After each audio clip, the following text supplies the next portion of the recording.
dando continuidade ao Sermão do Monte, vamos estar falando sobre um assunto muito comum e muito corriqueiro nos nossos dias e no nosso meio. Eu coloquei um título na ministração de hoje: seria vingança um prato para se comer frio? Porque é um ditado, né, que diz assim: a vingança é um prato para se comer frio. Pode deixar, que a minha hora vai chegar. Será que é isso que a Bíblia diz? O que a Bíblia diz sobre isso? Então eu quero convidar vocês para ficarem de pé, por favor.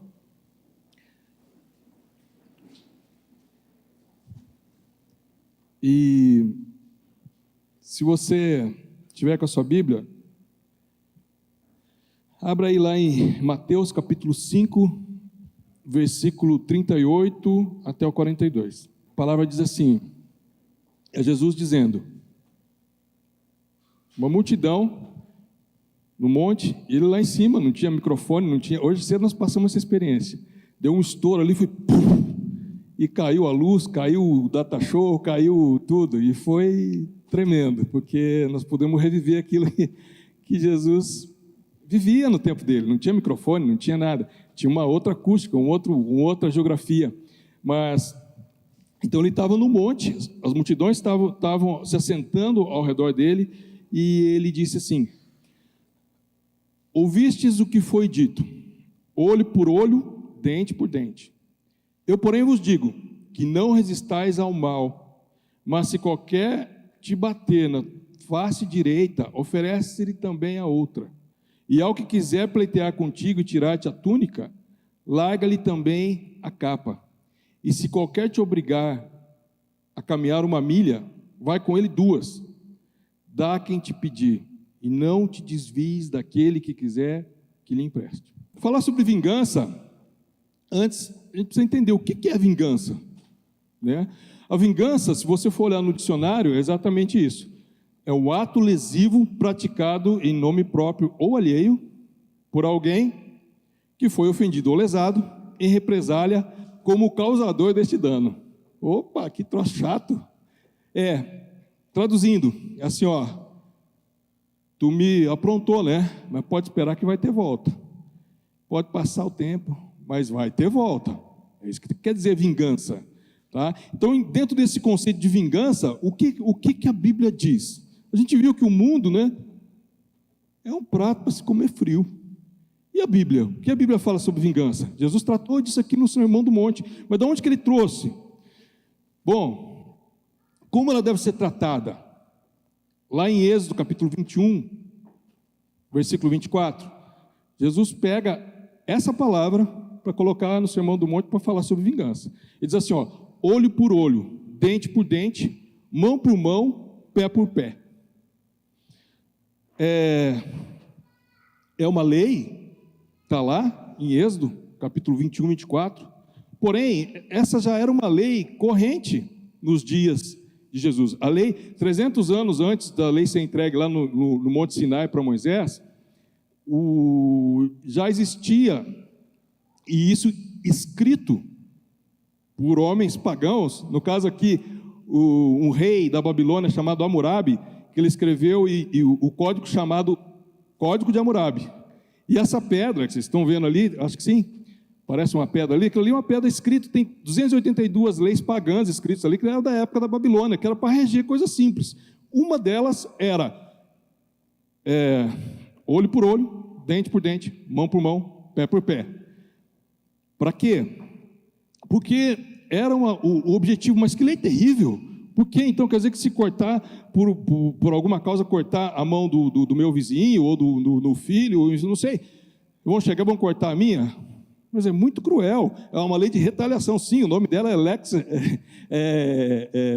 Talionis, exatamente significa lei da retaliação.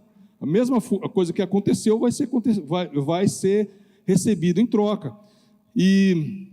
Mas o objetivo dessa lei não era um objetivo ruim, era um objetivo bom, porque a natureza do homem, ela não é uma natureza equilibrada, santa, pura, não. A natureza do homem, o cara te dá um chute na canela, você dá um murro na cara dele. Ele pisa no dedo do teu filho, tu dá uma cotovelada na orelha dele, se ele levantar, e por aí vai. Quantas coisas terríveis acontecem em nome da tal de fazer justiça, né? Mas será isso justiça? Bom, a lei de Talião, então, o objetivo dela era colocar esse limite no desejo de vingança. Agora, será que é essa a interpretação que a Bíblia dá para esse olho por olho, dente por dente? Mão por mão, pé por pé? Olha só, a sociedade judaica e os rabinos tinham a interpretação dessa lei como uma lei de indenização, uma lei indenizatória. E você pode ver isso lá em Êxodo, no próprio Êxodo 21, 22, do 26 até o 36, em outras várias partes da Bíblia. O caso era levado para juízes que determinavam o quanto que valeria, o quanto deveria ser feito para pagar aquela punição. Porque, olha só, e além, sendo passivo de compensar por 5 razões diferentes. A compensação não era simplesmente pelo corte da mão, do dedo, ou do pé, ou enfim, mas era pelo dano, pela dor, pela cura, pela perda de tempo, de trabalho e pelo insulto. Então, aí além. Como assim? Ficou complicado? Não, não é complicado. É mais ou menos assim. Eu gosto muito de jogar bola, gosto muito de futebol. Alguém aqui já me viu jogar bola? Futebol? Pouca gente, eu aposto, já viu, né? E sabe que eu sou um craque.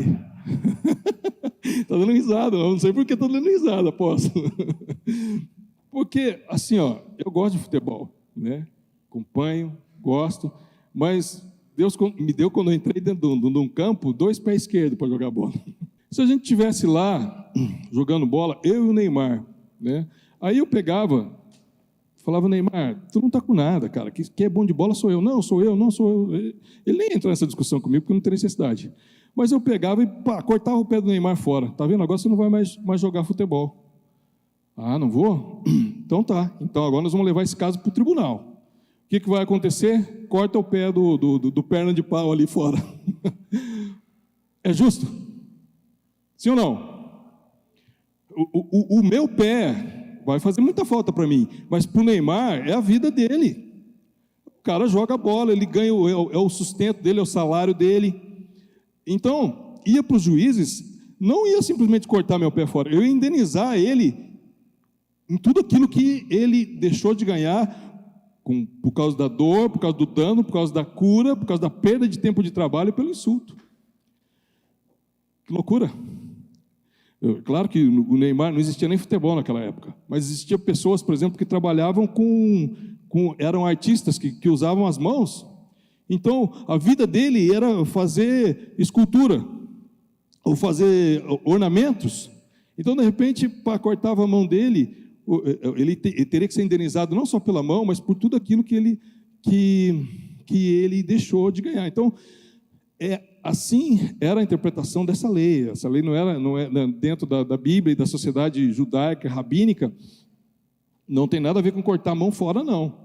É uma lei indenizatória. Tanto que daí a gente fala, poxa, mas Deus não é um Deus de vingança? Sim, nunca foi. Lá em Levítico mesmo, na antiga aliança, em 19, 18, ele diz assim, ó, não te vingarás, através da boca de Moisés, nem guardarás ira contra os filhos do teu povo, mas amarás o teu próximo como a ti mesmo. Eu sou o Senhor. Isso não é novidade. Tudo que Jesus fala na palavra, ele resgata da própria palavra. Jesus não vem inventar uma nova lei, não vem inventar uma nova aliança, não.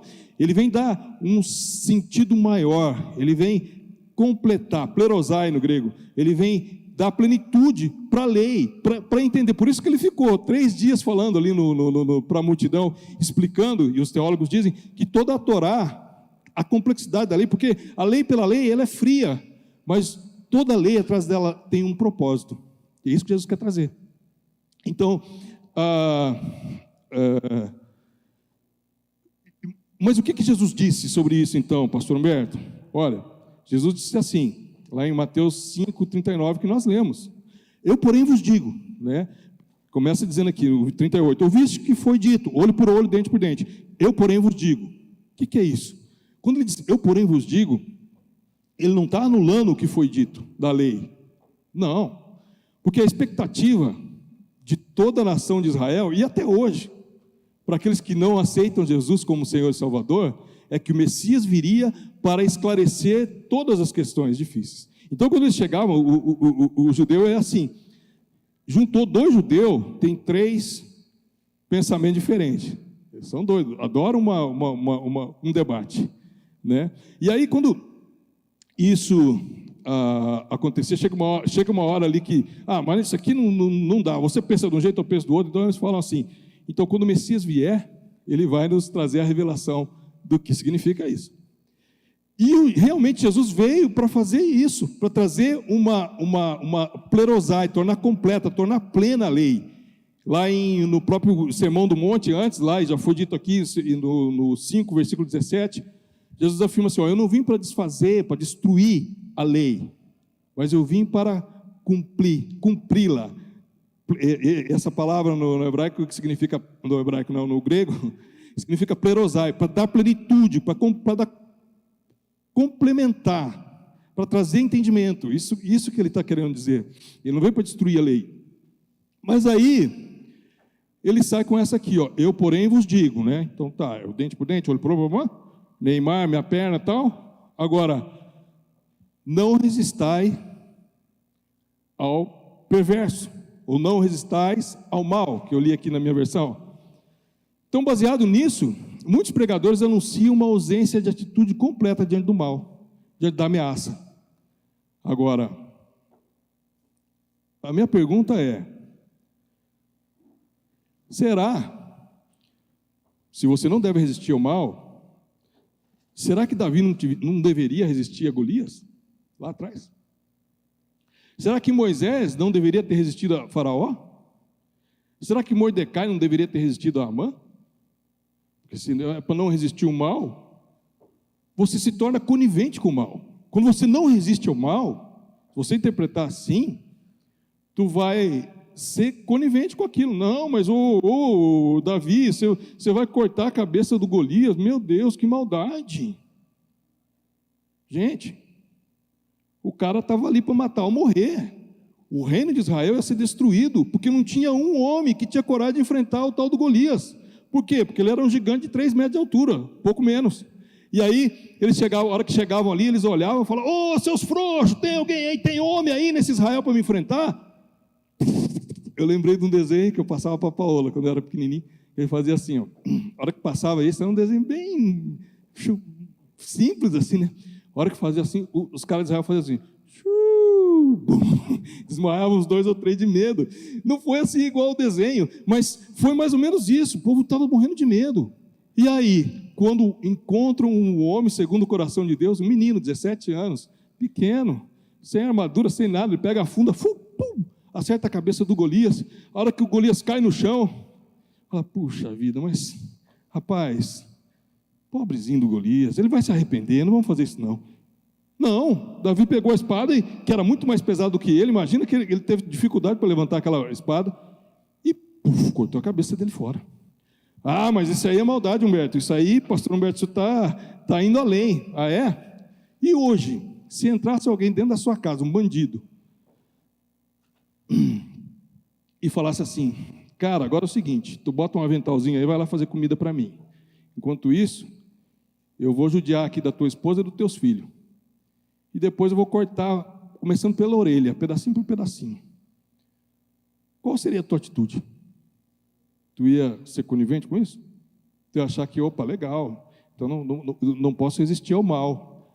Essa seria a tua atitude? Meu irmão, volto a dizer, a lei é uma lei indenizatória. Diante da Torá, diante da palavra de Deus, você não só deve defender a tua casa e a tua família, como você tem a obrigação de defendê-los. O próprio Deus, ele nos ensina lá em Tiago capítulo 4, versículo 7, que nós devemos resistir ao diabo. Ele não mudou, ele é o mesmo Deus. Porque, como então eu vou ser passivo diante do mal? Eu me torno conivente com ele. Mas espera aí, pastor, você acabou de falar que Jesus está dizendo que é para você não resistir ao mal. Ok, então agora nós vamos fazer uma viagem lá para os dias de Jesus. Vamos entender qual era o contexto daqueles dias. Porque se a gente trazer isso para hoje, gente, você concorda comigo que há 20, talvez 30 anos atrás não existia isso aqui? Ninguém tinha WhatsApp. Que loucura. Ficamos uma semana passada, ou retrasada, não sei, um período da tarde sem o tal do WhatsApp, foi um retetê, né? Mas hoje, a gente não vive mais. Há 20 anos atrás a gente vivia. Então os costumes mudam, as interpretações mudam, a gente tem que entender de acordo com o que aconteceu lá na época. Quando Jesus falou isso, ele falou isso lá naqueles dias. No contexto da lei judaica, daqueles dias até o dia de hoje, o direito à vida é sobre os demais, tá? Então, por isso que eu te falei, se a pessoa vem para ameaçar a tua vida, tu vai lá defender a tua família, sei lá como é que você vai fazer, dá um jiu-jitsu nele, dá uma rasteira, mas você tem a obrigação de defender sim a tua casa. Pode ser que a pessoa morra? Pode ser, se for legítima defesa, né? Não necessariamente você vai precisar matar ela. Pô, mas isso é muito forte, sim, mas são princípios que estão na palavra, para que haja ordem. Ou se você acha que, por exemplo, mas Israel, por que Israel tem um dos exércitos mais armados do mundo? Porque se tirar o exército de Israel, Israel acaba, eles detonam Israel. Então sim, eles têm direito de se defender, nós temos direito de nos defender. Agora, e Jesus sabia muito bem dessa verdade e das interpretações indenizatórias da lei, da Torá, de defender o direito à vida, tá? E essas leis, inclusive, tinha no próprio código, no Talmud, fala sobre o tapa, né? Por que a pessoa dava um tapa? Ele fala assim, no 39, eu porém vos digo, qualquer que ferir na face direita, volta-te também a outra. O que era um tapa na face direita? Se eu estou aqui, imagina... Pastor S, poderia vir aqui um minutinho? Só para... Não, mas é um teatro. É leve, a mão é leve. Mão de pluma. Tá. Então, vou dar um tapa no pastor Edson. Aqui é o lado direito, aqui é o lado esquerdo. Beleza? Às vezes tem gente que se atrapalha, às vezes a gente se atrapalha com isso, direito e esquerdo. Eu estou com a minha mão direita, era a mão que era usada naqueles dias. A mão de esquerda não era uma mão comum, era usado para fazer coisas até não tão dignas. Mas, dá um tapa, tá? Você desvia. 1, 2, 3 e... Pô! Que lado que eu acertei? Do lado direito ou esquerdo dele? Esquerdo. Então, Jesus está falando o tapa na face do lado direito. Então, eu não podia dar o tapa aqui, porque era usada a mão direita. O tapa era aqui, ó. Pã! Aí ele disse, tomou um tapa no lado direito, vira outra face, né? Tá. Então, obrigado, pastor. Só queria para deixar bem claro o direito e esquerdo. Às vezes eu me atrapalho com o direito e esquerdo. Mas o que Jesus está falando aqui? Havia uma lei que dizia o seguinte: se você der um tapa na pessoa, no rosto, você tem que pagar 200 suzinho pelo insulto. Agora, se for com as costas da mão, você paga o dobro, é 400. Isso era a lei da época, corrente. E aí, o que isso tem a ver, pastor Humberto? Tem a ver o seguinte: se eu quiser matar alguém, eu vou dar um tapa nele? Sim ou não? Sim ou não, pessoal? Já viu alguém morrer de um tapa na cara? Alguém já morreu? Eu nunca vi. Se alguém viu, depois me conta. Então, para que é... Calma, pessoal, deixa para treinar em casa. Se alguém dá um tapa, até hoje, no rosto de alguém, você está dizendo o que para ele? Que você quer humilhar. Você não quer matar. Se você quisesse matar, você ia botar veneno na comida dele, ia usar outras formas. Mas um tapa é para humilhar. E exatamente isso que era feito, quando o tapa com as costas da mão significava: você é inferior a mim, dentro da cultura judaica. Isso significava. Então ele não estava querendo matar, não estava querendo cortar, ele estava querendo dizer: você é um pouco mais que nada. Era isso. E aí, se você for no contexto da lei judaica, é essa situação. E no contexto da lei romana, porque não podemos esquecer, Jerusalém e todo Israel eram dominados por Roma naqueles dias. O Império Romano, ele não era exatamente um exército de vegetarianos, que gostavam de fazer... Não, eles gostavam de sangue, eles gostavam de luta, eles gostavam de dominar, eles eram cruéis. E naqueles dias, Israel vivia debaixo da opressão romana. E naqueles tempos, Roma, quando dominava um povo, existia uma lei chamada Angariá. Essa lei, ela permitia que um cidadão romano, ou um romano, ele pegasse qualquer pessoa dentro daquele país e por 24 horas ele tinha que fazer serviços para ele. E também estava ligado a transporte de coisas. Então, quando falava para transporte, a pessoa não podia levar mais, não podia andar de mais de 1 milha. Porque quando Jesus fala aqui, se você, olha, até bonito, né? Eu estou precisando fazer uma caminhada para perder o peso e tal. Jesus fala aqui, se alguém te obrigar a andar 1 milha, vai com ele 2. Eu faço 2 milhas. Para mim, 1 milha é em torno de 1.400 metros, 2.800, né? Tranquilo. Mas não era isso. Significava você transportar algo para aquela pessoa. O soldado estava carregando uma mochila pesada, cansado, falava, fulano, pega aqui e leva para mim. Mas eu não estou te pedindo, era lei, ele tinha direito de fazer isso. E a pessoa tinha que pegar aquilo e transportar por 1 milha. Inclusive, quando o Simeão, o Cirineu, uma coisa que sempre me impressionou, né? Falei, puxa vida, como é que o cara, antes, quando era criança, assim, ficava pensando, como é que o cara foi lá e pegar essa cruz e levar, porque levar uma cruz, um troço pesado, né? Os soldados pegaram assim e falaram, pega essa cruz aqui e agora é tu que leva. Porque Jesus tinha apanhado demais, estava muito cansado. Porque existia essa lei. Ele não tinha como falar assim, não, eu não quero levar. Tu vai levar. E ele levou a cruz para Jesus. Até que foram colocados no Monte Calvário. Então, e Jesus está falando aqui, olha, anda com ele mais 1 milha. Por que fazia isso de fazer o cara andar com 1 milha? Porque ele queria matar a pessoa? Sim ou não? Se carregar um peso por 1 milha, você vai morrer? Não vai. Ele queria dizer assim, você não é nada, quem manda aqui sou eu. Você está debaixo do Império Romano. Quando você falar Roma, dobra a língua.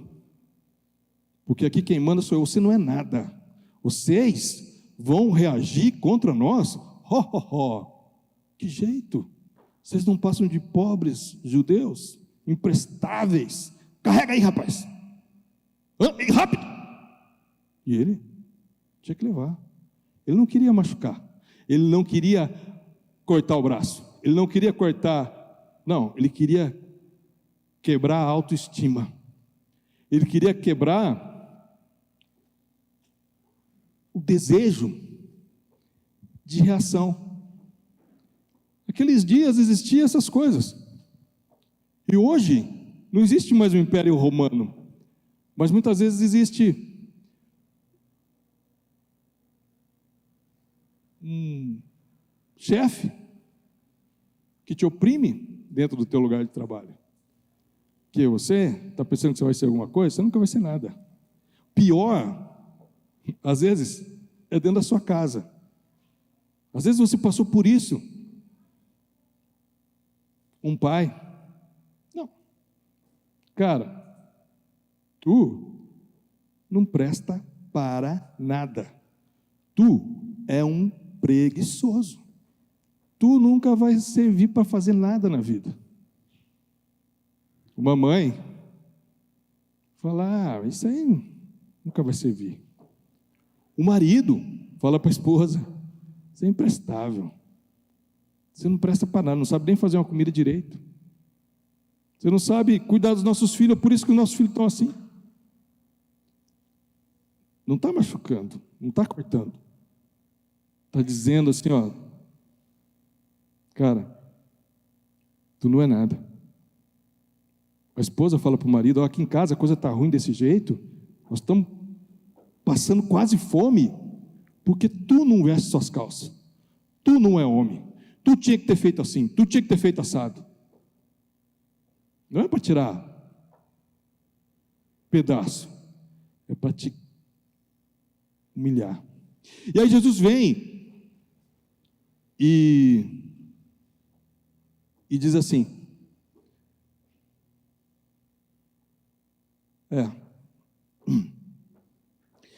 ele diz, Jesus, ele fala assim, ó, se você tomar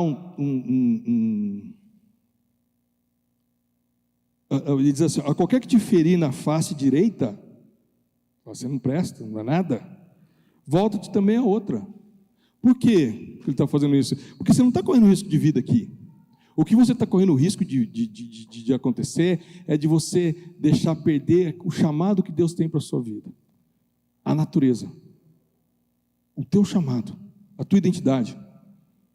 Porque não é para ferir simplesmente a tua face, é para tirar a tua autoestima, que se dava um tapa, que se fazia andar uma milha. Então ele está falando assim, e aí, da onde que Jesus tira isso então, pastor Humberto? Ele pega, plim, da cartolinha dele e traz uma solução mágica. Não, ele tira da Torá, ele tira da palavra de Deus, da Bíblia. Ele vai lá em Lamentações, capítulo 3, versículo 30, quando o profeta Jeremias, a situação é a seguinte, assim, ó, os babilônicos, não esse do Hammurabi, já era a turma do Nabucodonosor, eles chegam lá em Jerusalém e destrói completamente a cidade, destrói os muros de Jerusalém, destrói o templo, destrói tudo que eles mais acreditavam. Falou: isso aqui, o templo nunca vai ser abalado, porque é onde vive o Deus Altíssimo. Mas Deus, Ele não está preocupado em habitações externas. Deus está preocupado em habitar no coração do seu povo. Esse sempre foi o desejo de Deus. E aí quando os babilônicos entram arrebentando com tudo dentro da cidade, levando cativos e tal, e para o exílio babilônico, Deus usa o profeta Jeremias para dizer assim, ó: dê a sua face ao que fere, farte-se de afronta. Então, quando Israel estava para ser levado para o cativeiro babilônico, Deus fala isso. Mas ele termina o mesmo capítulo de Lamentações 3, versículo 66, dizendo assim, ó: o Senhor os perseguirá e os destruirá. Não pensa que vai ficar sem vingança, não. A vingança vai vir. Mas é da minha mão, pastor Humberto? Não, não é da tua mão, é da mão do nosso vingador, do Deus, Criador dos céus e da terra. Mas ele vinga. Por quê? Porque ele te ama, porque ele me ama. Então eu não preciso fazer a vingança. A vingança, ela é do Senhor. E você não acredita nisso? É só você olhar para a história. 70 anos depois que esse povo foi levado para a Babilônia foi destruída por Império Persa, por Ciro. Deus usou um povo para punir. E Israel depois voltou para a sua terra. E foi restaurado como nação. E até hoje, depois de várias histórias acontecendo, está lá, Jerusalém, os muros de Jerusalém estão lá. Então, se alguém quiser vir a você para quebrar a sua autoestima, te fazer desistir, dizer que você não pode, não conseguirá, dê outra face. Isso Jesus está falando. Não tenha medo, pois o Senhor é o teu vingador, você não vai perder a tua identidade, você é filho do Deus Altíssimo, Criador dos céus e da terra. E Ele tem promessas para você que são só para você. Ninguém mais pode cumprir, e ninguém mais pode desfrutar da promessa que você tem no Senhor. E Ele diz assim, ó, lá em Deuteronômio capítulo 32, versículo 35, a mim pertence a vingança, a retribuição a seu tempo, quando resvalar o seu pé. É dele. Vai ser vingança, vai ter sim. E quando então, pastor Humberto? Eu só vejo a hora disso acontecer. Não, isso não é para você, isso é para Deus. Ele vai dar no tempo dele, no tempo que for necessário. Minha pergunta é: você já teve sede de vingança? Não, precisa responder, tá? Não se denuncie.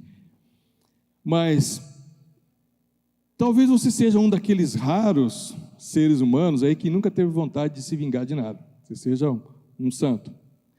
E eu admiro, porque eu já tive muita vontade de me vingar, e muitas vezes. E eu coloquei, porque vamos que você nunca teve vontade de se vingar. Ok. Agora eu te pergunto, e se teus irmãos te traíssem? Aqueles que cresceram contigo, que brincavam com você, que faziam planos juntos e tal, te traíssem. E se você achasse que os teus pais te abandonaram? Mas, poxa vida, um pai vai esquecer de um filho, uma mãe vai esquecer de um filho? Não, não pode. Sim, mas se já acontecesse isso com você, você teria vontade de se vingar? Estou falando de família. Mas também, se a mulher do teu patrão der em cima de você e te acusar do contrário, que foi você que deu em cima dela? E se o teu patrão te mandar para a cadeia por causa disso? Tu teria vontade de se vingar? Não precisa me responder. Não precisa me responder. Mas todos esses e se aqui aconteceram na vida desse cara, José. José, um dos patriarcas, com que a Bíblia mais fala, do Gênesis 37 até o final, 50, fala sobre José. José foi traído pelos irmãos, os irmãos queriam matá-lo, porque tinham inveja dele. Depois, na última hora, decidiram, não vamos matar ele, vamos vender ele como escravo. E aí José foi como escravo para o Egito, ficou 13 anos. Não, 10 anos, primeiro ele entrou como escravo, depois, não pode ser pior do que ser um escravo. Pode, foi preso, ficou no calabouço, na masmorra, 3 anos. E aí, o que aconteceu? Da noite para o dia, Deus o exaltou. O cara era escravo, depois era preso, e da noite para o dia, Deus o coloca como governador do Egito. O Egito era os Estados Unidos da América na época, era a maior potência mundial. E o homem mais poderoso da terra seria Faraó naqueles dias. E ele passa essa autoridade para José. O cara que passou tudo aquilo lá, tinha motivo de sobra para se vingar. Sabe o que aconteceu? Quando ele assumiu o poder, ele falou, uau, a vingança é um prato que se come frio. 13 anos eu fiquei esperando, agora eu vou acabar com os meus irmãos. Não. José ficou... Ele teve direito a se casar, teve filhos, e nesse interim ele pôs nome nos filhos. Quem aqui tem filhos? Por favor, levanta a mão, quem tem filho aqui? Vários, que bênção. É bom ter filho. Filho são a alegria da casa. Filhos são algo maravilhoso. E José teve 2, o primeiro Manassés e o segundo Efraim. Então, a gente chama os filhos várias vezes no dia. Davi, pega um copo d'água para o pai. Vai lá, o Davi pega. Paola, o que você está fazendo para comer aí? Não dá para pegar uma beiradinha nesse omelete aí? Não, dá. Né? Davi, o que você está estudando? Paola, como é que foi a prova? A gente fala com os filhos todos os dias. E o José, ele coloca o nome dos filhos dele, olha só, Manassés significa Deus me fez esquecer de todas as dificuldades que sofri nas mãos da minha família. Toda vez que ele chamava, Manassés, vai lá pegar um copo d'água para mim, o que vinha na memória dele? Deus me fez esquecer de todas as dificuldades que sofri nas mãos da minha família. Será que ele estava esquecendo das dificuldades que ele sofreu nas mãos da família dele? Será que ele estava esquecendo que os irmãos traíram ele e venderam ele a troco de banana porque não mataram? Será que ele esqueceu? Entenda, ele não era mais escravo, ele era o dominador, ele era a maior autoridade. Porém, dentro dele, essa dor não tinha sido curada. Depois, Efraim, o que significa, pastor Humberto? Significa, Deus tornou-me fértil na terra do meu infortúnio. Poxa, o cara está na posição mais alta talvez ali do país e do mundo. Mas ele está dizendo que Efraim, vai tomar banho, está na hora do banho, meu filho. Ele está dizendo assim, ó, Efraim, Deus tornou-me fértil na terra do meu infortúnio. Ele estava na terra do infortúnio dele, ele não estava ali de vontade própria. Era isso que ele estava dizendo dentro do coração dele. Depois desses 13 anos, passaram-se 7 anos de grande fartura em toda a terra, e Deus deu a revelação para ele, de que isso iria acontecer. Depois de mais 2 anos, então, 7 mais 2, 9, mais 13, 22 anos, passaram de quando ele saiu da casa do pai dele. Quem que ele encontra? Lá, na frente dele, numa escassez tremenda, porque o mundo todo estava com 2 anos de fome, que não tinha mais comida, era vaca magra. 10 irmãos, 10 caras, vestidos de judeu e tal, da época lá. Como que esses caras? E ele entendeu, aqueles lá são meus irmãos. Poder, autoridade, até diria assim, uma certa justiça para fazer essa vingança. Mas o que ele escolhe fazer? Ele faz todo um estratagema para que traga o outro irmão, que ele queria saber se Benjamim estava vivo. Traz, e quando os 11 irmãos se apresentam para ele, lá em Gênesis 45, 1, 5, ainda estava nele a raiz de Manassés e Efraim. A hora que ele chama os irmãos, a Bíblia diz lá em Gênesis 45, do 1 até o 5, que ele gritou o grito da dor da sua alma diante dos seus irmãos e se revelou a eles. Falou, olha, começou a tirar aquelas perucas lá de egípcio, aquelas coisas, começou a parar de falar em egípcio e falar em hebraico, porque era a língua que ele foi criado, e os irmãos falavam, e se revelou a eles, falou, olha, vocês estão vendo? Aquele que vocês mandaram para matar, aquele que vocês mandaram para ser escravo, sou eu sou José. E isso ele se revelou com grande dor, com grande choro, quebrantamento. A Bíblia diz que todo o Egito ouviu o grito de dor que ele teve. E aí, nesse momento ele foi curado.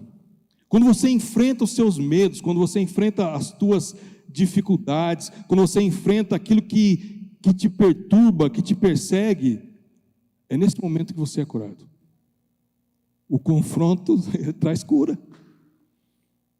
Foi o maior confronto que teve na vida desse homem, José. E aí, o que ele falou? Ao invés de ele pegar e matar os irmãos, ou mandar botar na masmorra, ou tirar um dedinho, sei lá. Falou assim, vão, tragam meu pai, habitem aqui nos melhores campos do Egito, lá na terra de Gósen, onde tem as melhores pradarias, porque vocês vão cuidar dos suas ovelhas, elas vão ficar roliça de gorda. Não, mas vocês não. E viveram bem, foram anos desfrutando a alegria, desfrutando a companhia dos irmãos, até um dia, lá em Gênesis capítulo 50, versículo 15, que o pai deles morreu. O pai, e Jacó, ou Israel, morreu. E quando ele morre, aí os caras olham um para o outro, assim, os irmãos, falam, cara, agora se foi o boi com a corda. Porque quem aguentava as pontas era o papai. Agora que o papai está morto, ele não tem por que ele nos deixar vivo, ele vai nos matar também. E eles chegaram diante de José, tremendo de medo e tal, e falaram, ai, José, nos poupa. E eles se dobraram diante de José, e reverenciaram José. E aí José, olha só, essa foi a prova. O que você faria se as pessoas que mais te fizeram mal se apresentassem diante de você e você tivesse poder e autoridade para desfazer totalmente com a vida deles? José fez o seguinte, ele disse assim, Gênesis capítulo 50, 20, vós intentaste o mal contra mim, porém o Deus o tornou em bem, para fazer como vedes agora, que se conserve muita gente em vida.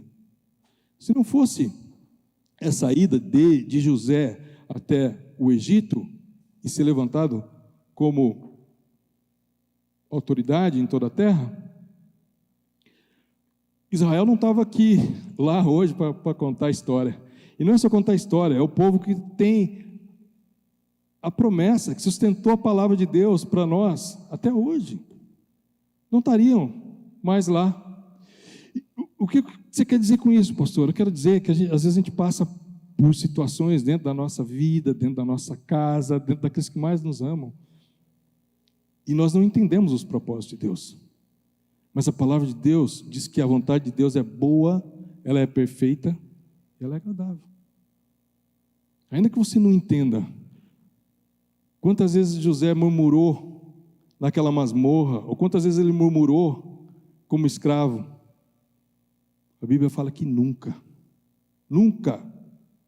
Quando você está murmurando, você está dizendo assim, eu sei fazer melhor que Deus. Isso significa murmurar em hebraico. Eu sei fazer melhor que Deus, por que o Senhor não fez do meu jeito, Deus? E aí você não entende. Por que não prospera, por que não vai em frente? Eu quero te convidar a ficar de pé, nós estamos encerrando. Ministério de Louvor, se puder, está vindo? Aqui, por favor.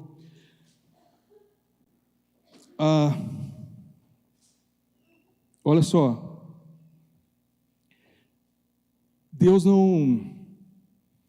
Jesus falou assim, para não resistir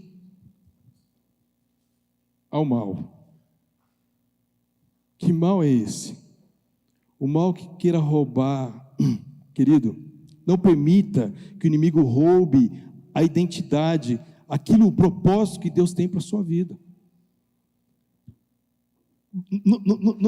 Não faça que uma vingança nua e crua, porque se isso não é para a morte, se isso é para tentar te humilhar, você é mais forte que isso. O chamado que Deus tem para você é muito maior do que aquilo que o inimigo está tentando te roubar. Se houvesse a murmuração, se houvesse o choro, se houvesse o nhenhenhê, o mimimi na boca de José, nada disso teria acontecido.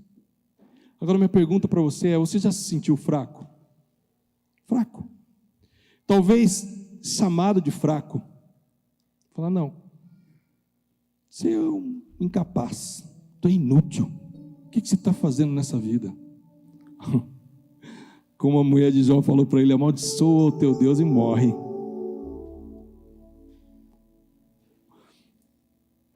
Você já se sentiu assim, talvez, por pessoas que você ama mesmo? Sim, pessoas dentro da tua família. Dizer para você, não, tu não está com nada. Teus amigos assim, teus amigos assado, e você está aí, você é um palerma, você é um monte. Você começa as coisas e não termina. Você não tem fibra. Tu não tem capacidade de fazer uma faculdade mesmo, ou um estudo. O quê? Fazer um negócio? Tu vai quebrar. Quantos estão quebrando? Cada 5.000 empresas, tem números aí fantásticos sobre isso. Só uma ou duas que sobrevivem. Quem é você? O teu esposo, talvez, tenha dito para você que você não é uma boa mãe, que você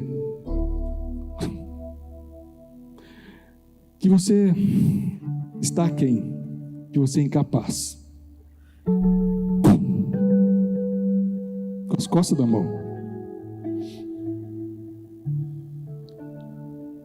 Vira a outra face. Anda uma milha aí, seu fraco. Anda 2. Anda uma milha aí, ô perfeitinho. Lá na tua escola. Fala, não, mas tu também é filhinho de papai. Ou tu é um... Eu não sei como o inimigo ele usa tantas maneiras para tentar destruir os sonhos que Deus coloca no nosso coração, que eu não quero tentar adivinhar. Às vezes até dentro da igreja. Fala, cara, mas tu, um pastor, tu nunca vai ser nem diácono. E você está com aquele sonho assim, com aquela vontade, né? E já tentou, mas não deu certo. Falei, quem sabe eles têm razão mesmo. Eu quero te dizer que Deus tem um plano para a tua vida.